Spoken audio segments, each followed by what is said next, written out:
As late as the 15th century, Europeans knew little about the vast interior of the African continent.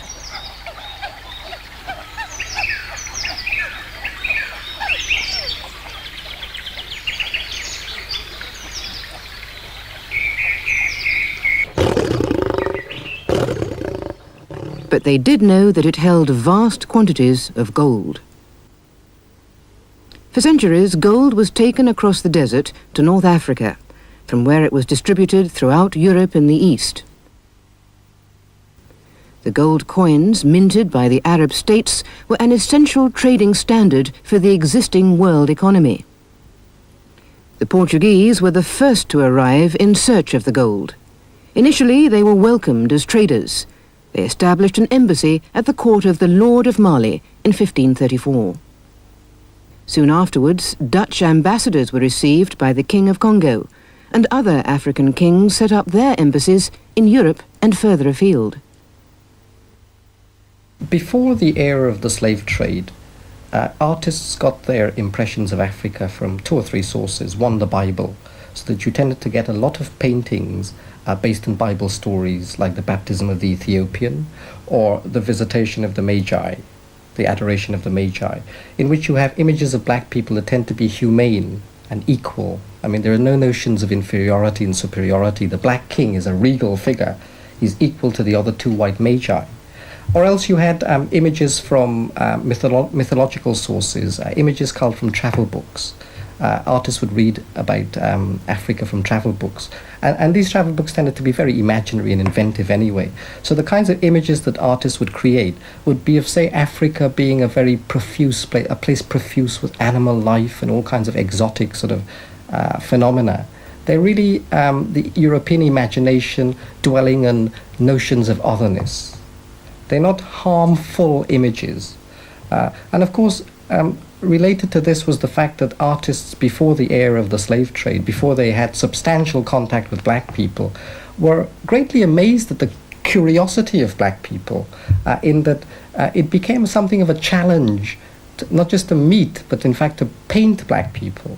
If you imagine that you're an artist accustomed to painting the pinks and whites of the European face, the hues of the European face, to paint the black shape, the physiognomy of black people and the color, demanded a kind of a special skill. So there was a challenge involved, an artistic challenge involved in painting black people. And these challenges had nothing to do with inferiority and superiority. The artist looks upon the black man as another form of human being that demands a different kind of artistic treatment. And for that reason, you'll find that in the paintings of Rembrandt and Durer and Rubens, you get superb images of Africans where the artist is so dazzled by the color of the black, the way sunlight, for example, reflects on and off or is absorbed into the skin of black people. This kind of artistic struggle for artistic integrity you get before the era of the slave trade.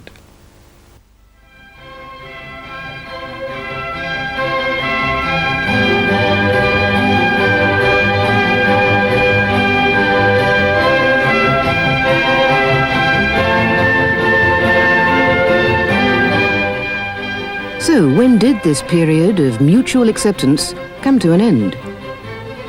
In the 16th century, Portuguese and Spanish sailors inaugurated the Age of Discovery, and it was in the 16th century that ideas of racial superiority and inferiority were refined.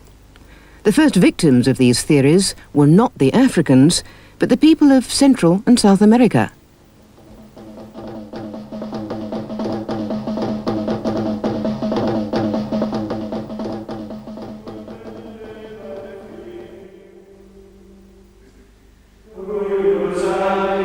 As a spiritual head of Catholic Europe, the Pope had initially approved the colonization of the Americas.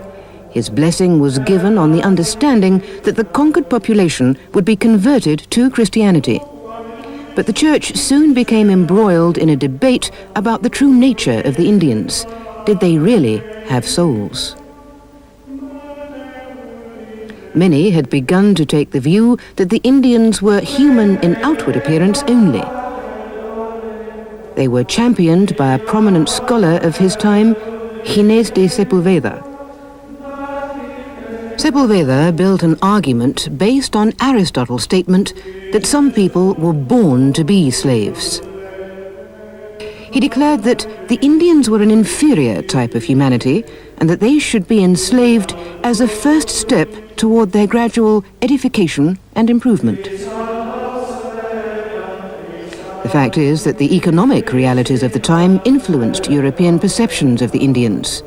The gold that was plundered in the New World was financing the lofty aspirations of several European monarchs.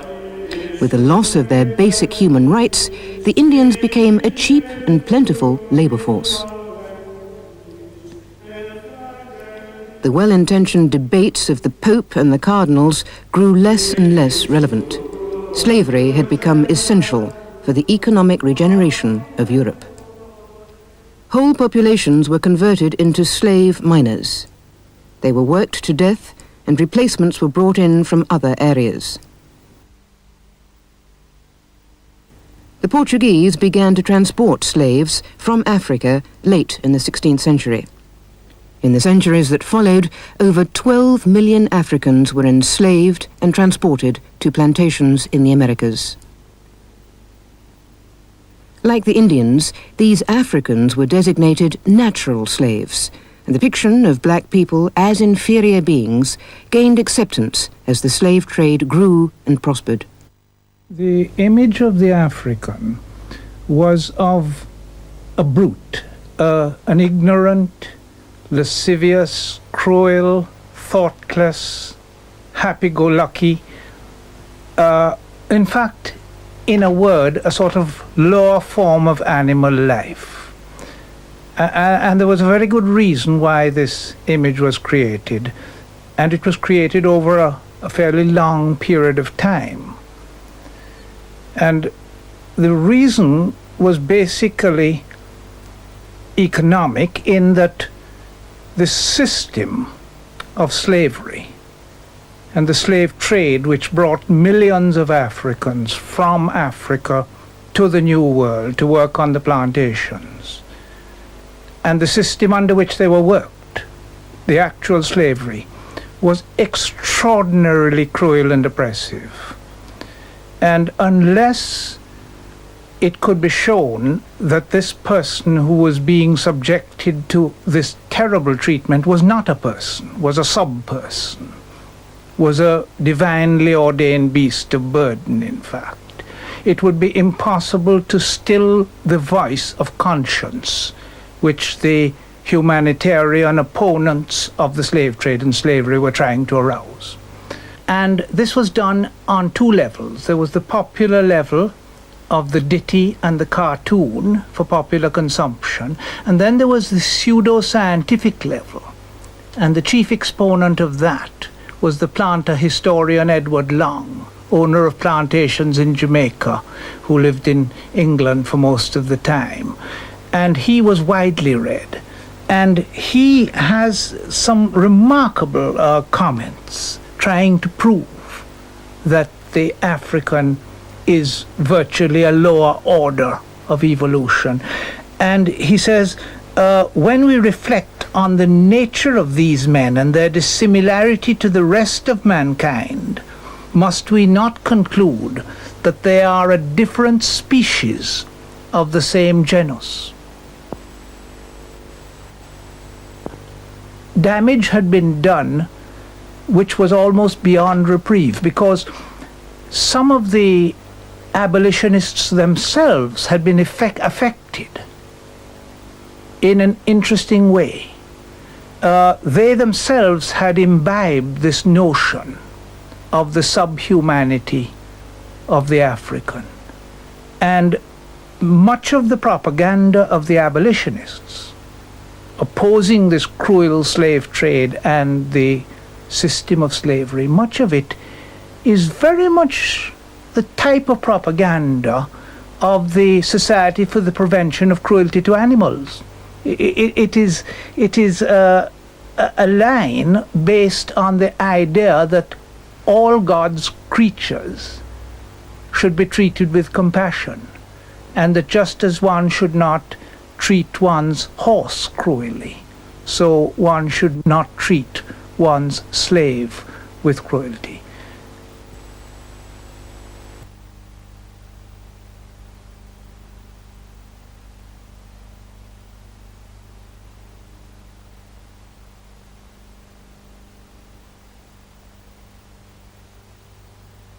The great difference between images in the era of the slave trade and before is that in the latter period, you get blacks occupying in real society a certain economic position, yes, in that it's their servitude which underlies European achievement, and therefore the images tend to reflect this. Firstly, you get the image of the African as an emblem or as a cipher of trade. For example, you will find African figures reproduced very, very substantially on trade cards and trade signs in the 18th century. The African figure there is symbolic of, say, the tobacco trade or the rum trade. So the African has been reduced from being the exotic other, you know, the splendid, profuse figure, to a mere cipher, a symbol of trading connections. Or else what you get are Africans in scenes of European leisure occupying positions of servitude. They just exist to service the leisure of white women and white men. They have this very demeaning, humble position. A third kind of popular image that you get, or popularly reproduced image of the African, is of the black as a kind of a gross sexual caricature. I mean, the images really in the era of the slave trade start to become debased and negative. So that, for example, you get notions of black prostitution. You get this particular print that deals with which represents the black woman as a gross caricature, a grotesque figure of sexual debauchery. During this time, there were proportionately as many black people in Britain as there are today.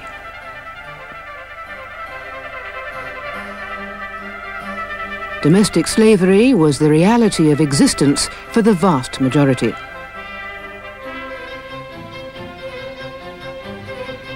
In spite of this, some were able to acquire an education and become respected literary figures in their own right. Among these were Ignatius Sancho, who became the first black author to be published in England.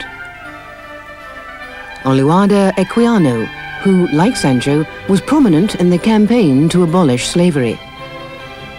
Francis Barber, Dr. Johnson's secretary and protege. And the poet Phillis Wheatley. But most interestingly of all in the era of the slave trade is that you find that black people start becoming the equivalents of animals. Now, some of these images are quite obvious, and we have one here where the face of the crocodile or the alligator and the face of the black figure are obviously caricatured in terms of their similarities, in that the grin of the black man is reflected in the grin of the alligator. Sometimes they work very, very subtly. For example, in polite art as opposed to popular art, as opposed to prints that deal with caricature. In polite art, you find that black figures begin to replace animals in portraiture. So that, say, in these series of late 17th century images, you will find the white woman posing with her pet lamb or her pet lapdog or her pet black.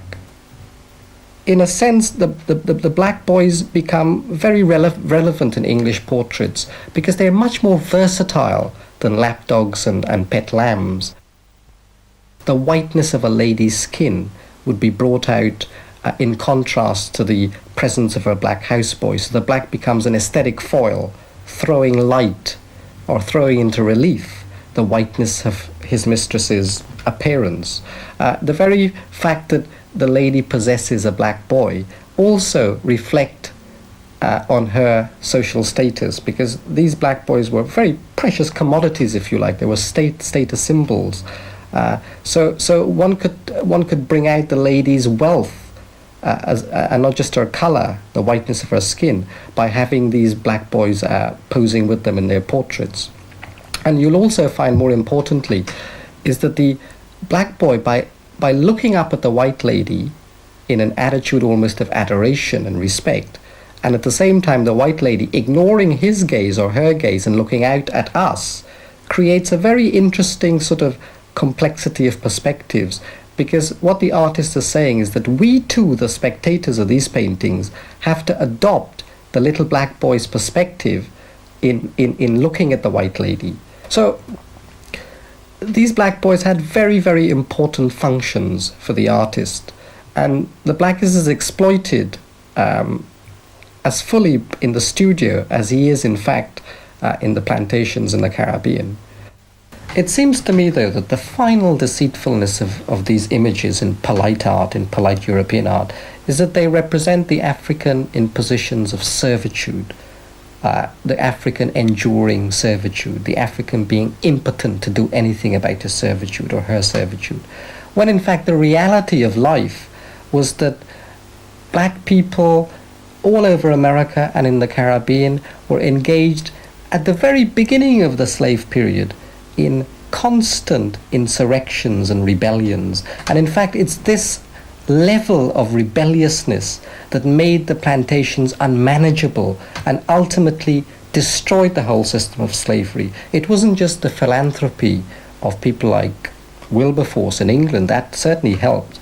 It was because really, at the end of the day, you could not manage your slave population. These people resisted at all kinds of levels. But of course, these images of resistance, you can understand, are not frequently represented in European art, because the Europeans are not interested in showing the other side of the story, so that what you have instead are a proliferation of images about servitude.